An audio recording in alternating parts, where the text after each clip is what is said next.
Okay, good afternoon, everyone.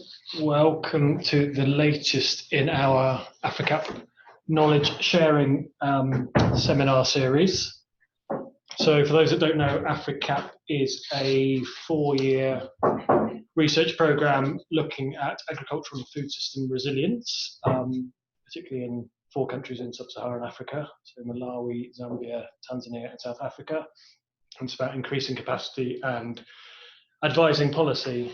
It's funded by the UK Research and Innovation Global Challenges Fund, Research Fund, and it's headed up in the University of Leeds, but we are a partner here at Chatham House, as are several other UK universities, and then several organisations on the African continent. And this is the first webinar we're doing outside Leeds, so it's good to be connecting from somewhere else. So the running order for today is we've got 2 speakers, Christian and Alfred, who most of you know are just finishing up their academy fellowships. So they've been embedded in the Queen Elizabeth Academy here at Chatham House and the Energy, Environment and Resources Department. And they're going to present to us on some pieces of work that they've been doing as part of their programme here with us. The general format then is they'll both speak for around 15 minutes each, and then we will take any sort of clarifying questions, but then we'll do a sort of more substantive Q&A at the end of the session. So first up is Christian Chomba, who's joined us from Zambia at the Agricultural Consultative Forum, where Christian is a partner and policy advisor. So Christian, the floor's yours. Do you want to come up here? And then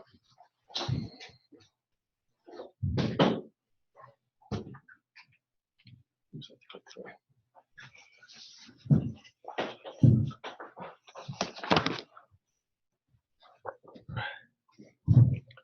Right, good afternoon once again, everyone. I've already been introduced. So my work has been on the generally diversification, but looking at the socio-cultural, economic, nutritional, political and environmental complexities of diversifying, specifically for maize. That's why I'm saying beyond maize, and taking Zambia for Southern Africa, but taking Zambia as a case study. That is my outline, introduction, which will give you a bit of the background into the situation in Southern Africa, and then the objectives, the historical context and current of Zambia, and then the discussion on how to, the challenges and opportunities in moving, transitioning from maize, and then suggested options and pathways to diversification, and finally concluded. So in Southern Africa, agriculture has high potential in terms of land, water, and labor. And with this potential, it is able, or it could be able to feed its current population and projected population adequately. Nevertheless, this potential has not been exploited. A number of challenges are there: low productivity and production, dependence on the rain, soil fertility, which is also an offshoot of environmental degradation, and probably other factors like low and wrong application of fertilizers and various others, poor technologies and infrastructural programs, and also challenges in accessing good quality seed markets and financing. Because of these challenges, there has been now cases of food and nutritional insecurity. And this is also largely, especially the nutrition aspect, has been exacerbated by dependence, high dependence on one commodity, a cereal, which is maize in this case. And then the climate change, which is increasing in intensity and frequency, is actually worsening the situation. The population will have also an impact because it's projected to grow by 76% in 2050. And therefore, this growth, coupled with expected income growth, will also have an impact, especially put the pressure on the demand for the natural resources. The other importance of agriculture, because it's actually the main source of livelihood. The larger part of the population depends on it, and it has a good contribution to the GDP. And though it's largely dependent on one commodity, which is maize, so the larger portion of the land is allocated to maize and grown predominantly by the small-scale farmers. But because of the increasing climate change, the production and yield of maize has been decreasing. And so the objective of the study is to discuss and analyze the plausible supporting and bottlenecks to diversifying. And this is aiming at trying to mitigate climate change issues towards 2050. And then the diversification discussion is focusing so much on maize because it's the predominant crop, diversifying from maize, but at the same time within maize. Yeah. And Zambia, of course, as I've mentioned, as a case study. So there's an historical context to agriculture in Zambia, but I won't dwell so much on this because of time. Much of this is is applicable to what I've covered under the broader picture of Southern Africa. But probably worth talking about this, that the country is divided into 3 major regions agriculturally. That's region 1, 2, and 3 depicted under this map. The top green part, that is region agroecological region 3, and that's the high rainfall area. By the way, the classification is basically based on annual rainfall received as well as the soil type. So region 3, which is the green part, is the high rainfall area, which receives between 1,000 to 1,500 millimeters of rainfall. Then region 2 receives between 800 to 1,000, and region 2 is divided into 2 categories, largely because of the soil type. It's 2A and 2B. 2B has sandy soils largely.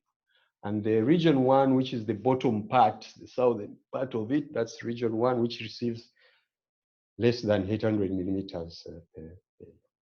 And the suitability, therefore, of agriculture follows, the recommendation also follows this kind of classification.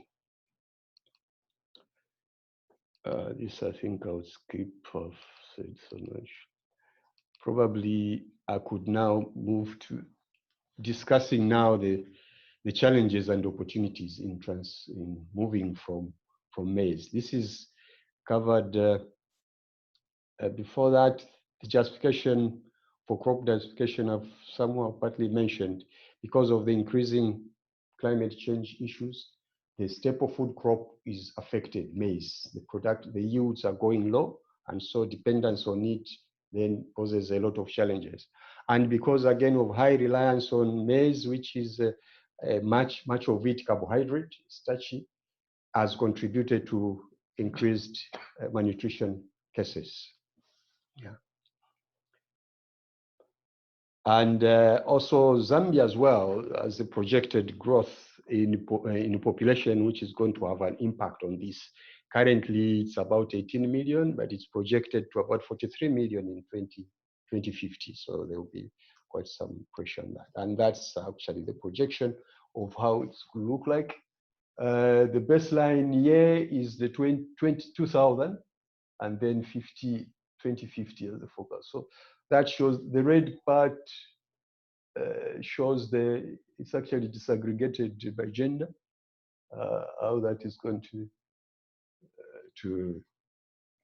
evolve.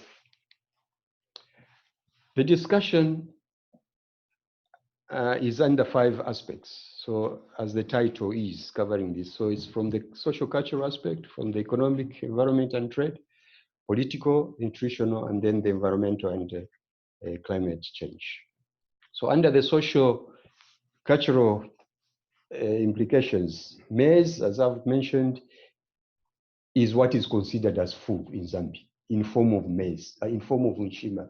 Nshima is sort of a thick porridge made from maize flour, and it's cooked, and then that's what we eat as a staple food. So when you talk of food, that if somebody has eaten, you're talking of nshima. If one eats any other thing, especially for lunch and supper, they will say, I've not eaten food. So that's the cultural aspect of and the importance associated to this. Nevertheless, maize is consumed not only in form of nshima, it's also consumed just as boiled as a cob. It's also roasted, it's pounded, and also cooked.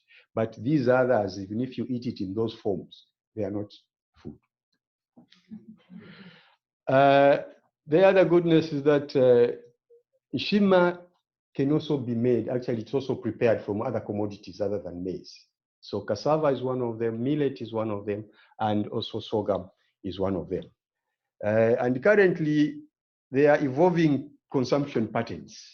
So there's a growing trend of shift towards other commodities. And this is largely in the well-off, the affluent communities. They are tending to consume rice as well as sweet potatoes is being consumed largely as a breakfast meal instead of our usual breakfast food is bread with tea, coffee, or chocolate. But because bread is expensive, so most of the rural poor communities are now resorting to sweet potatoes.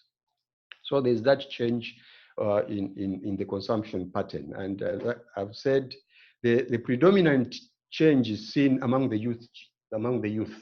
The youth are actually tending to consume or to prefer rice and Irish potatoes. Yeah. And therefore, because of that projected population growth, then this could pose either a challenge or an opportunity for diversification now to switch to what the youth are actually preferring. Under the economic and investment aspect, there are opportunities for trade, especially if the diversification occurs. There are open markets regionally and globally. The notable ones is the COMESA, that's Common Market for Eastern and Southern Africa. There is a huge population of which actually offers good market opportunities. There are also market opportunities under China, Japan, Canada, as well as the AGOA under the US. And recently, it started some time back, the discussion of the continental free trade area. That's Africa Continental Free Trade Area.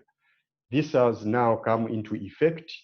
This year, actually, it is ready for implementation because it required a minimum of 22 countries, I think, for it to be implemented.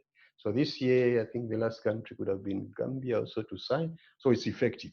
And I think this is going to pose a bigger opportunity for trade for various agricultural commodities.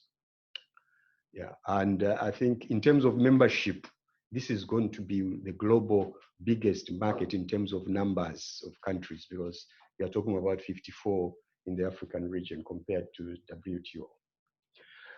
WTO. So the other thing is that maize dependency as an agricultural main commodity, despite its support, has not really improved the incomes and livelihoods of most of the people. And though maize is well supported and the value chain is well established, but its trade is very restrictive. Government has a strong hand in it. So in most cases, you find, according to the analysis, sometimes they impose a ban and then they lift it. And that could be just random. Well, they justify, they do an assessment, but most of the private sector and other people involved are not aware of those assessments sometimes. So when the ban comes or restriction, and they don't normally, the government doesn't want to call it a ban, they would rather prefer that it's a restriction. So those comes as a surprise. And among the, I could say also that among those marketing opportunities, the global ones, I think the ones which tend to be favorable could be like the new NAFTA would be quite favorable, and the Japanese, the Chinese markets. The the American market, the AGOA I think would be a bit of challenge there, a bit of unfavorable conditions under that. The other issues of trade and investment is the infrastructure. There's poor infrastructure, especially the road and telecommunication. Fortunately for Zambia, in the last 10 years, I think there's been tremendous improvement in road network by the current government, and also, so that's happening. And there's some element of diversification in trading in inputs and markets under the government-supported subsidy program, the Farmer Input Support Program. So under this, a farmer is given a voucher, which is like an empty card with some value. And so the farmer now is free to go and choose any agricultural inputs to buy. So that is in a way helping diversification. And in trying to enhance to open up the potential, government has created farm blocks in 9 provinces out of 10. At the time they were creating this, we had 9 provinces. So in each province, they had opened up farm blocks, quite big, not less than 100,000 hectares in each of them. Unfortunately, only 1 now is almost ready because the government has not put up the basic infrastructure, like the road network, power, and water. So again, irrigation is a challenge because to this, because it's largely dependent on rain, but the government is putting up a number of dams, big dams, multi-purpose, under a 7-year project. Unfortunately, again, within the 7 years, only 1 has been now formally commissioned out of the intended, I think, 4. Politically, maize is still ranked highly by the government, and they look at it, agriculture rather is ranked highly, and they look at it as the next sector to take over mining, because mining currently is the main economic stay, but agriculture is looked at as the next one. I mean, bearing in mind that the mineral resources are limited and they're likely to end. So it is quite prominent. And so the current and the present governments have been supporting agriculture and advocating strongly to that. And they have been encouraging also small-scale farmers to grow other crops besides maize, especially those which are rich in protein. But still maize is dominant and is still prominently supported under the FISIP subsidy program. But within the maize, another good thing is that the government has formally adopted the orange maize. And this is aimed at addressing the prevalence of vitamin E deficiency. So orange maize has been introduced under this government subsidy program. And it's opening, like those farm blocks I mentioned being opened, they are aimed at promoting private sector investment. Actually, they're supposed to be developed by the private sector. But on the other hand, the politicians or the government has been a bit reluctant in the major push to drive from maize because of the high social importance given to maize, and the majority depend on it. So the politicians tend to be trading more or less undecidedly, fearing to lose the popularity and the votes. Nutritionally, as I've mentioned, high dependence on maize has implications of malnutrition, high cases of stunting, especially among the children, as well as the lactating and the pregnant women. And so there's need, therefore, again, to drive to push to other nutrient-rich commodities. As I've said, the pattern of consumption is changing in some households, especially the affluent. They are shifting away from that. Zambia has quite a number of locally indigenous core commodities which can be promoted, fruits and vegetables, and a number of others which can be encouraged. The challenge there is that most of these are seasonal, and when they are available, they are expensive. So they are not afforded. And then, so that's why irrigation is coming in handy. Then they could be grown throughout. Nutritional challenges there are there. Awareness is one of the big challenges, especially among the rural poor. They are not aware of communication. Seasonality, I've already mentioned. Market facilities are also a challenge, especially for fresh fruits and vegetables. You don't have appropriate storage facilities for this. At the same time, in terms of profession, nutrition in Zambia is just of late now that a few tertiary institutions have come up offering nutrition and this only is offered at diploma and undergraduate level. Yeah. Most of the nutritionists who are in Zambia have trained outside the country. Okay. The environmental one, I think, like I've said, the increasing effects of climate change are posing actually a big factor there. So diversification actually will in a way ameliorate some of these challenges because if it's like we intercrop or mix crop, then that could help in the improving soil fertility as well as help in as a natural control for some pests and diseases. On the other hand, also, poor environment would act as a motivation for farmers to diversify because now they would tend to move to other commodities which are able to withstand either climate change or they could withstand the environmental stress. There are some cultural practices which are harmful to the environment. These are shifting cultivation, locally known as Chitemene and Fundikila, being discouraged now. I think I could jump to this. Then what are the options and pathways? As I said, staple food is actually Nshima, but the advantage is that Nshima can be prepared from other commodities other than maize. So that gives an opportunity. And some of the promising commodities are cassava, millet, sorghum. Cassava is actually the second staple food crop already. And there are new varieties which are coming in, which are high yielding and early maturing. The challenge previously for cassava was that it normally matures after 2 or 3 years. But now new breeds have been developed which can mature within 1 year. There are also now yellow fleshed cassava being bred for nutrition, vitamin A.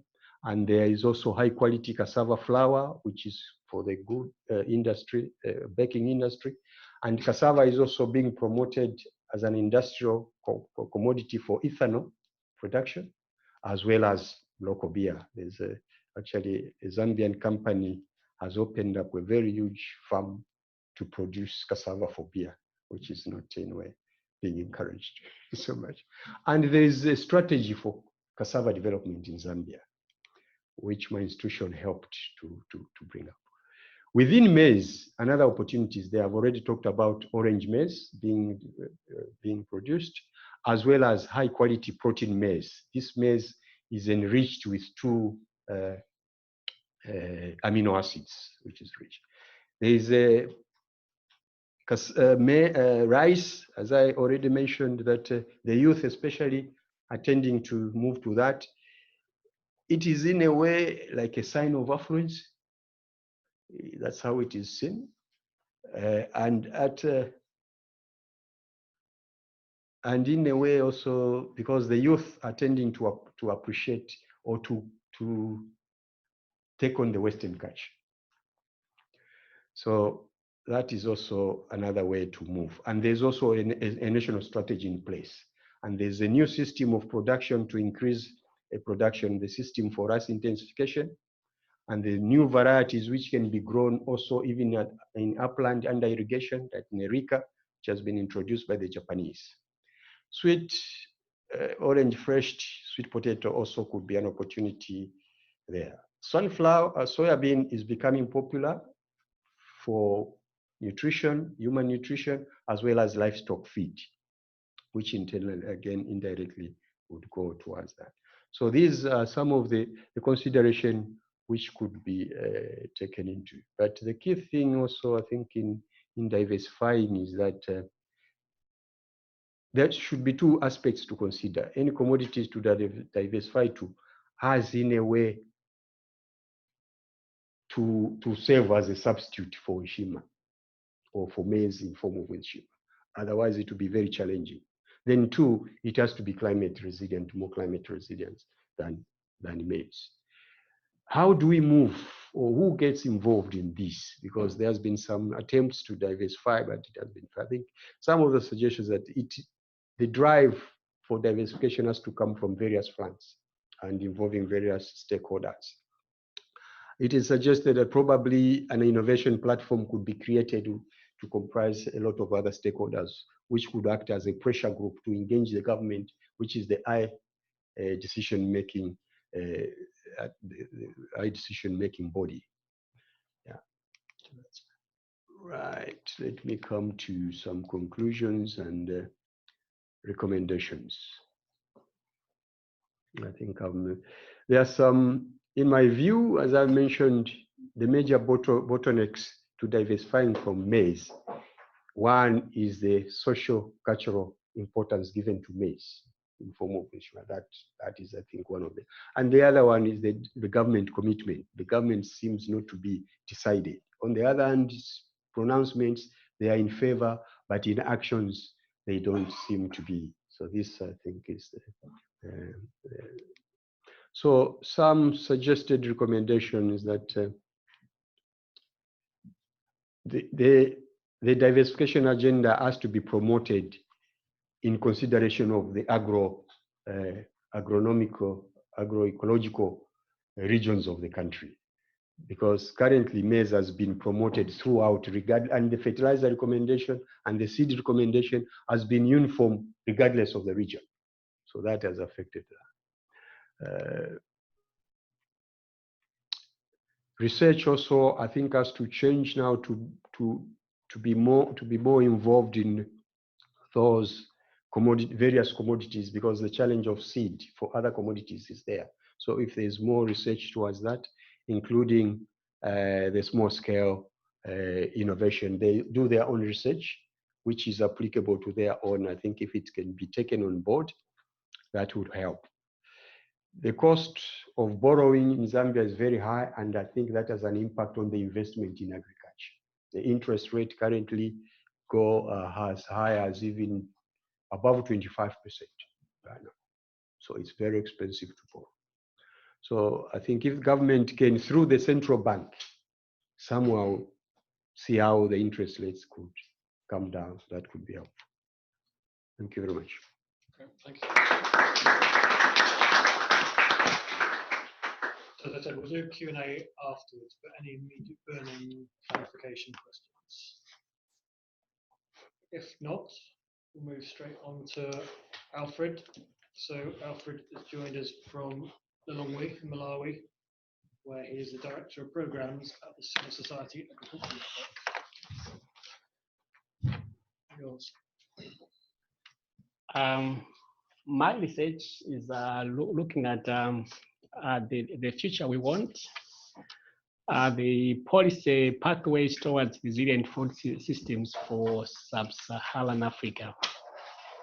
As an introduction to this, the future we want, it comes from the agenda, from the African Agenda 2063, which is a master plan that Africa has developed as a tool that will assist the transformation of Africa into a global powerhouse of the future. And this Agenda 2063 has 7 aspirations. And one of the aspirations, it talks about inclusive growth and sustainable development to its citizens. And under this, the Agenda 2063 would want to transform African agriculture to enable the continent to feed itself and be a major player as a net food exporter. And that the Agenda 2063 emphasizes the fact that the idea why Africans fought for their independence, it's because they envisioned a brighter future ahead of them after their struggle for their independence. And therefore, it's imperative that independent African nations must actually deliver that sustainable and resilient food systems to the continent. This Agenda 2063 was actually adopted in 2015. And in Africa, we also have what we call the new Partnership for Africa Development, which is a development agency of the African Union.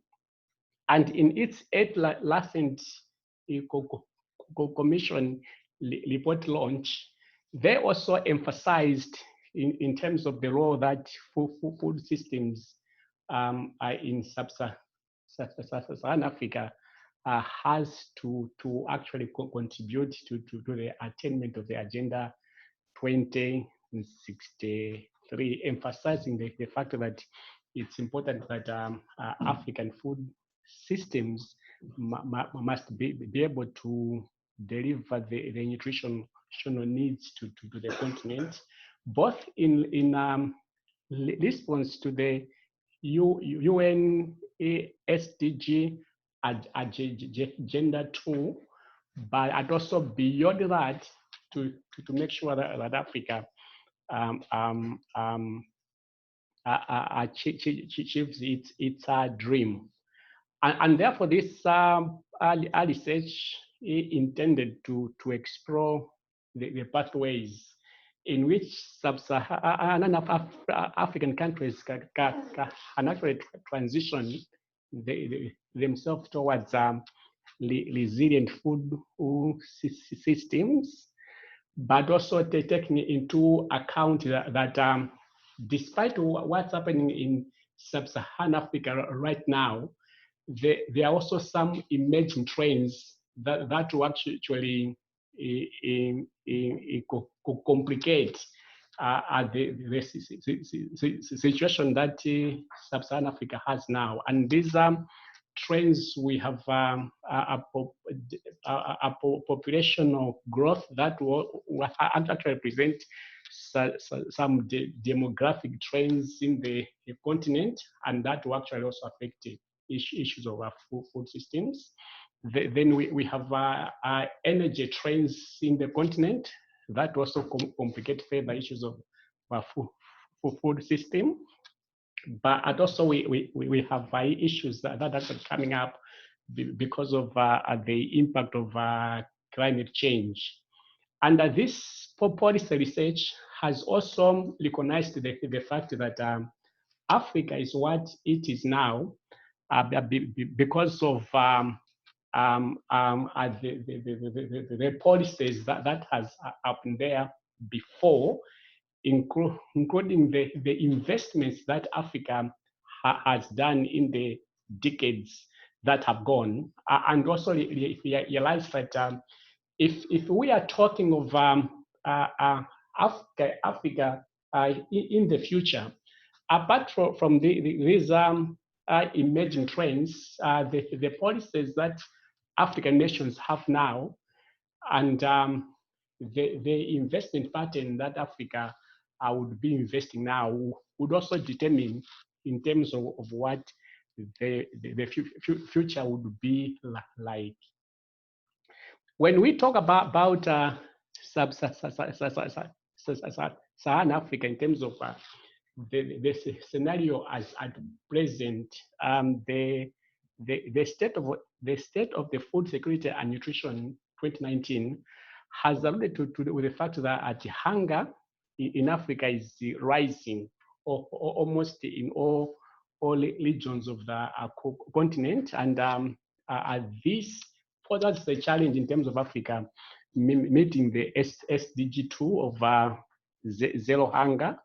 But and also this is increasing cases of undernutrition in the continent, just to also say the fact that undernutrition in Africa is also affecting the national GDPs. An example is Egypt, Ethiopia, Sudan, and Uganda, which quantitatively they are each and every year they actually lose 1.9 to 5.6% of their GDP because of child undernutrition. But as I said, there are also these emerging trends like demographic trends, because it's approximated that between 2000 and 2030, the population in sub-Saharan Africa will actually double, and the doubling of the population would actually raise food demand in the region to a continent that is already suffering from hunger right now, and also food prices would actually increase, because past the trends in a food price increase were also dictated by the increase in population growth. But also the working age in sub-Saharan Africa is also bound to actually grow, and that will also give challenge, because in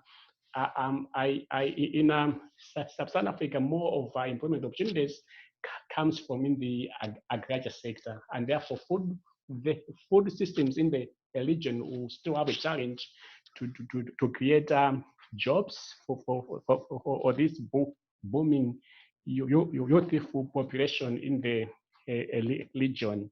But also there will be high urbanization in sub-Saharan Africa, which also will actually change dietary behavior, but also the fact that the growth of urbanization will actually taking land that would be used for agriculture production, and that's threatening also food systems in the future. In terms of energy trend, if Africa is to meet SDG goal on energy, it has to actually add 7,000 megawatts capacity of energy each year and until 2030. And this is a major, this is a bigger challenge in as far as Africa is concerned. But right now, if you focus on sub-Saharan Africa, almost 75% of South African countries, or South African people, not South African countries, but the people in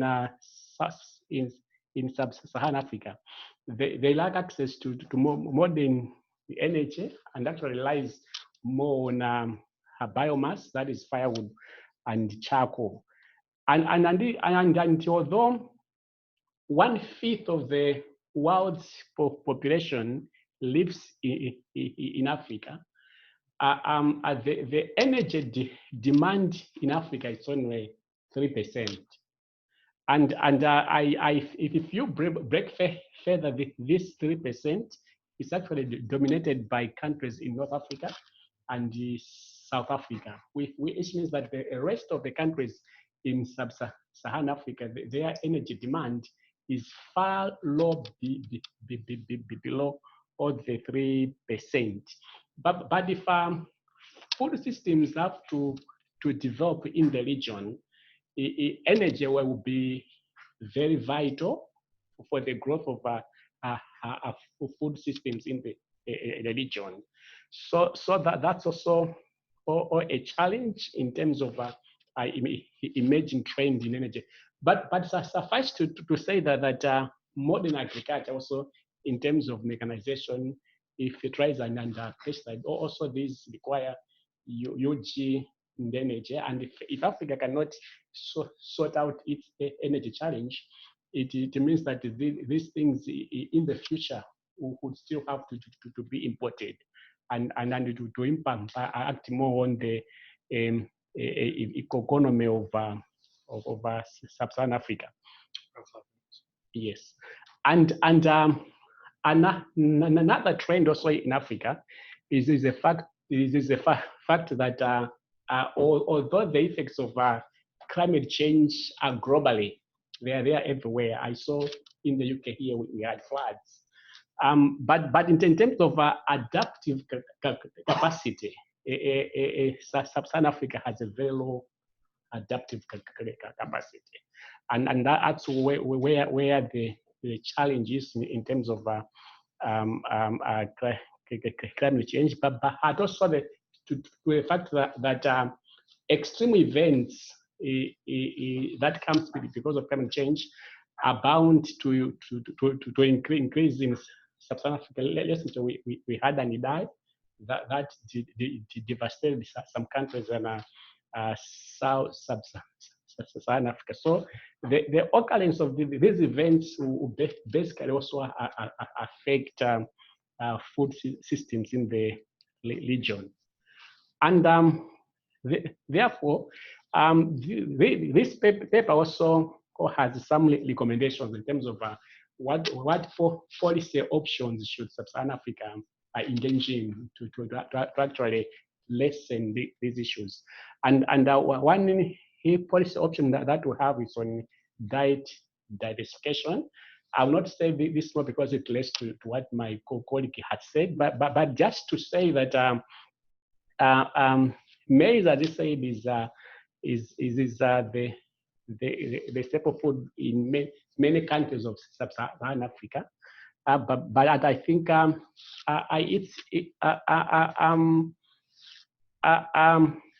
Africa consumes 30% of all the maize that is grown globally, with sub-Saharan Africa consuming 21% of that 30%, which is it's a huge.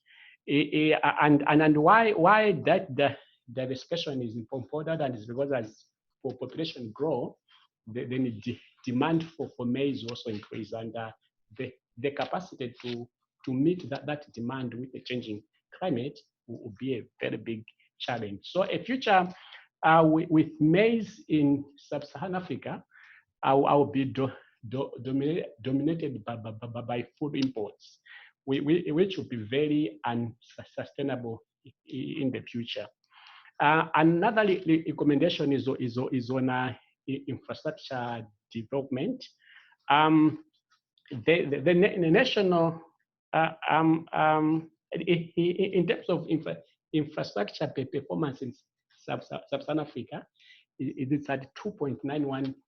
It's at 2.91, which is too low if you consider how some regions are, and also to the fact that at the current growth rates and at current growth rates and government policies, 80% of the global population would like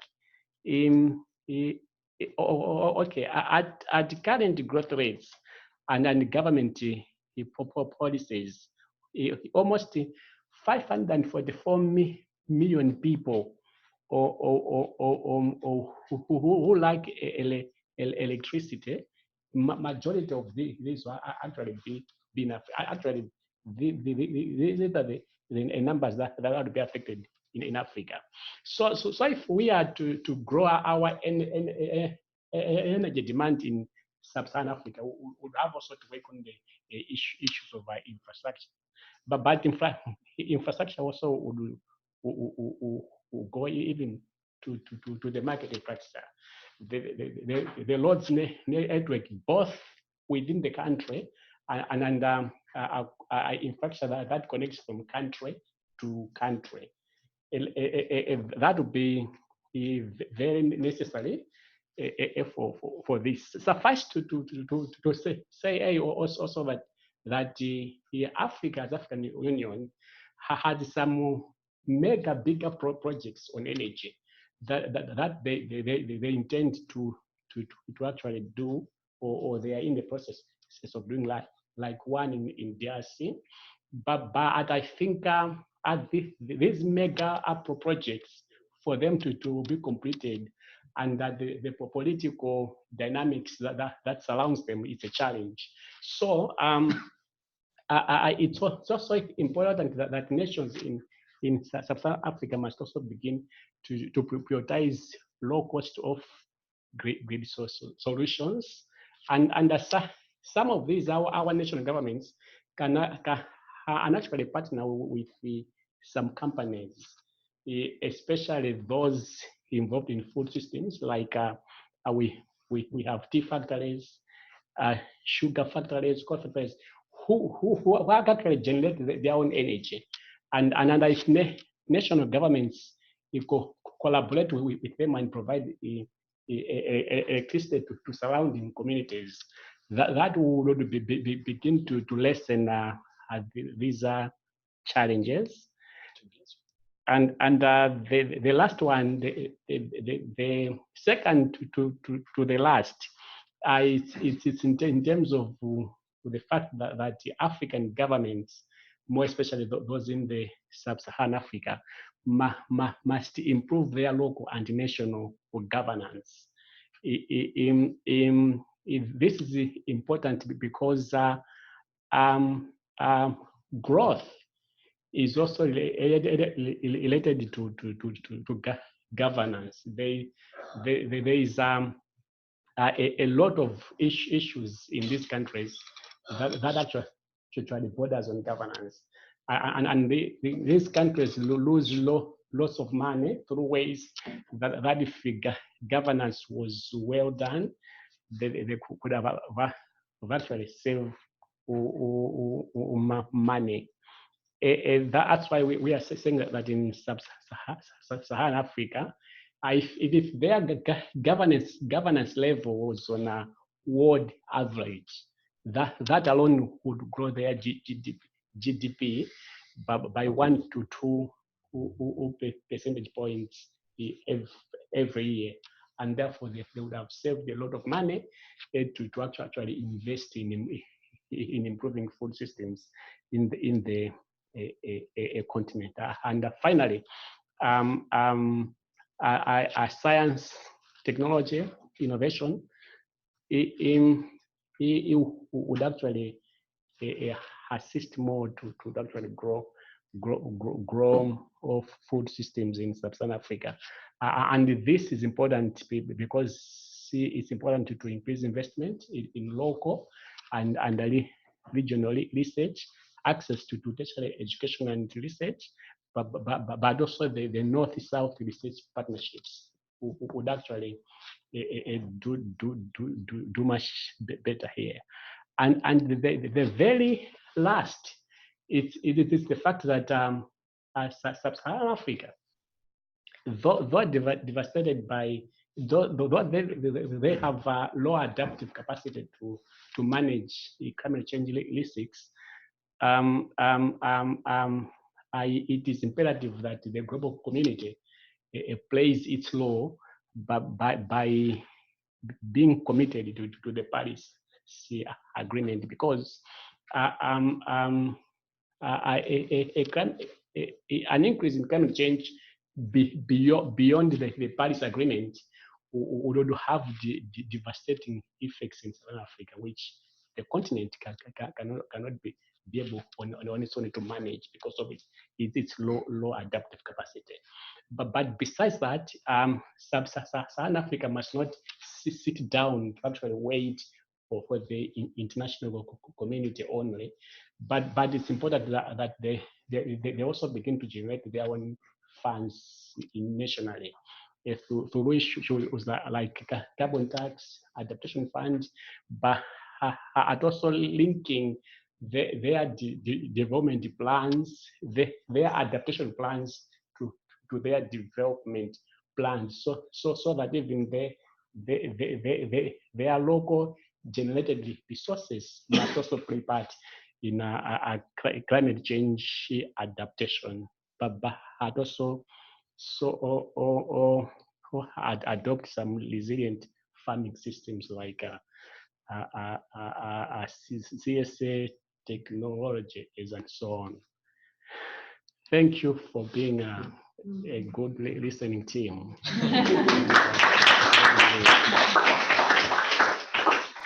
Thank you both. I'm afraid I haven't left us with very much time for questions.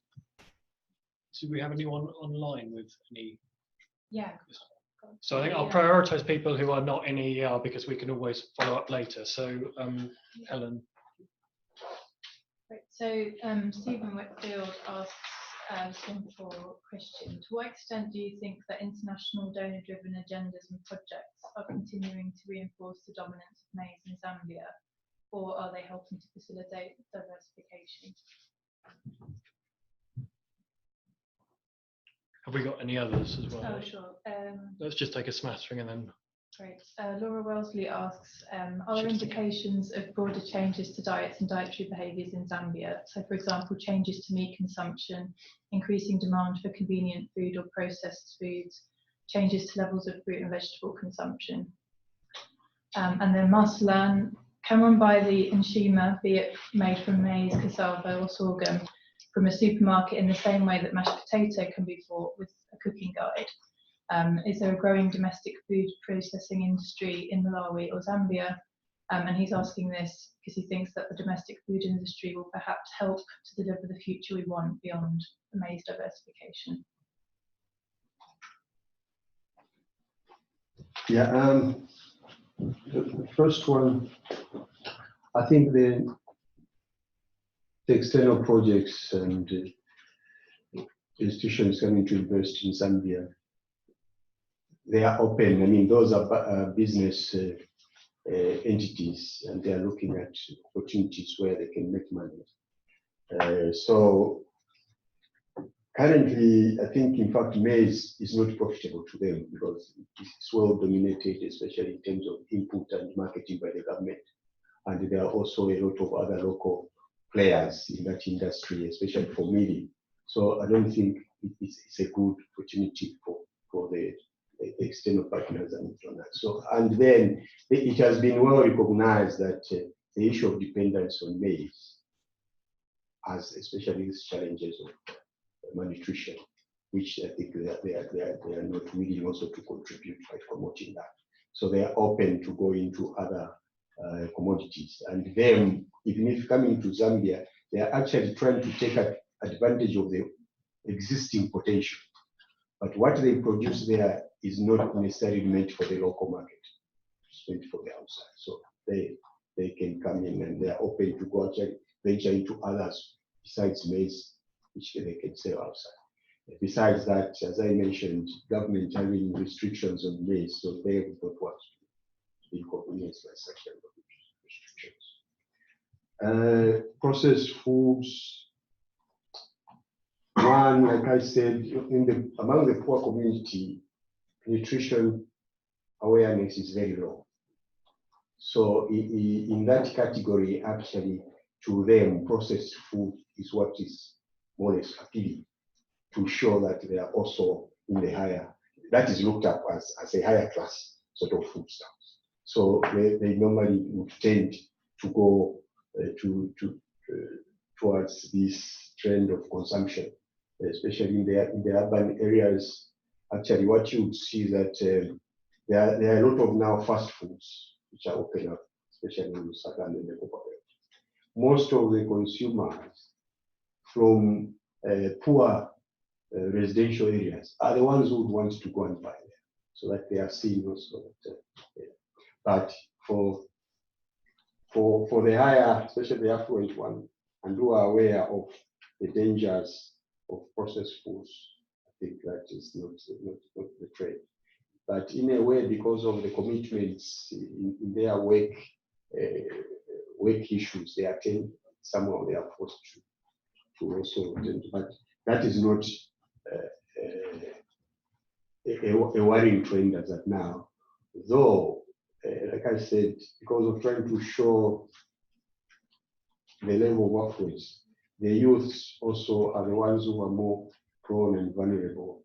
They are going into that, not realizing how harmful such are. The last one was processing. Could you? So can you buy enshima, whether it's made from maize, sorghum, cassava from a supermarket, in the same way that mashed potato can be bought with a cooking guide? And is there a growing domestic food processing industry in Zambia or Malawi? There's the processing industry is actually growing, but the challenges, one is on the establishment of the facilities or the plants, the cost of investment. Like I said, if you are talking of borrowing, the cost of borrowing is very high. So it's very expensive to set up a processing plant. Yeah, but at the same time, for most of the other commodities, the market internally is also limited. But there's that growing trend. These other processing foods, there's more, of course, of maize products in supermarkets. And the other commodities, I think, which are coming on board is rice and soybean. And soybean largely, especially for the human consumption, is the prominent product is cooking oil. The main product from soya, which has a bigger demand and the market, is the cake, which goes to the processing of livestock feed. Yeah, so that is the major drive. But there is room, and the goodness also that the government has put up some good policies for investment, external investors, in the sense that there are a lot of incentives which the government has put up to attract investment, especially in the agricultural sector. There are a number of tax incentives. And unfortunately, these have been abused by most of these investors. So one of the examples I can give you is that the investor would come in and be given first 5 years tax-free. Then after 5 years, they start paying. Now, what has been happening of late is that they will come in the first 5 years. Once they are in the last year, they will say, well, they are closing. And meanwhile, the same guys behind come and register in a different name as the new investor.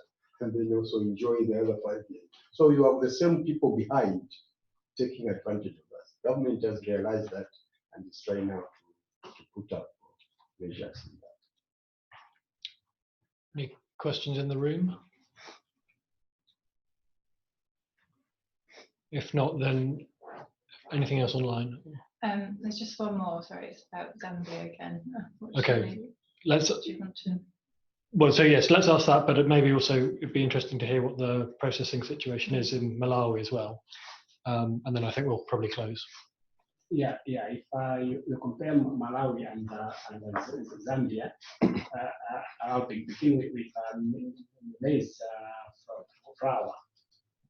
There's a larger proportion of Zambians people who are actually trying to buy processed flour from the market than it is in Malawi. In Malawi, the one trend is that the working population that was supposed to rely more on a processed maize, they actually also grow their own maize. So it's like a larger proportion of people in Malawi actually believe in having their own maize and then process it themselves for household consumption. It is also only when we have a hunger situation when you have got a majority of people relying on the flour from the supermarkets. And there's also a lot of processed maize flour that is smuggled from Zambia into Malawi. Even at the time when they closed the border points, we have got so many easy places where people smuggle goods across these countries. If you come to cassava, there is a less cassava processing that is happening within the country, but more of it it's actually processing cassava flour as a commercial entity and not basically as food, except in regions within the country where cassava is traditionally one of their staple crops. So in those regions, they process it in the traditional way, and use their flour to cook the steam. Okay. Maybe I can just add something. Well, sorry, we're a bit tight for time, so let's just go to our last question, and then I think we'll probably have to close. Great, thank you. So this is from Jacob Mazalale, who asks, I would assume that the maize is mainly grown by smallholder farmers. How do we convince these farmers that they should migrate to producing the other crops? One, like I said, it's easy to convince them. One, now that they have come to realize and appreciate that because of climate change, the production of maize and the yields are going low. So continuing that path, I think that means that they will.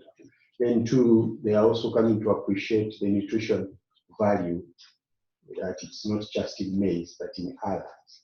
And especially with the coming in of orange maize that is coming in, and they are trying to appreciate that this has more nutritional value than the other.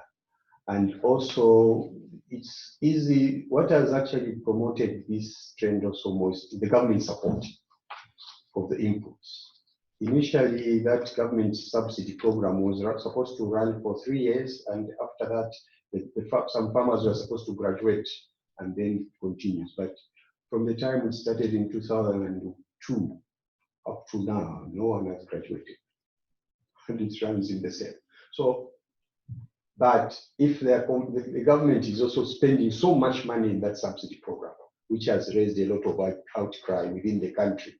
Actually, when you look at the agricultural budget, more than 50% goes to 2 programs. This input subsidy program, and also for the market program, and a government wing, the Food Reserve Agency, which buys. So that at the expense of the other agricultural things. So the farmers are being cautioned that with this trend, the government is getting squeezed on its resources. This will not continue. So if you rely so much on maize, which is even a high cost commodity, that will not. So I think that is the thing. And then, like I said, maize is not really the staple food. It's nshima made from maize. So if any commodity can produce nshima, I think they could still go to that. Just is not a major issue. Okay, thank you very much, Christian. Thank you very much, Alfred. Thank you everyone for joining. Sorry, it was a bit of a whistle-stop tour, but obviously anyone based here, we can obviously follow up afterwards. But thank you very much.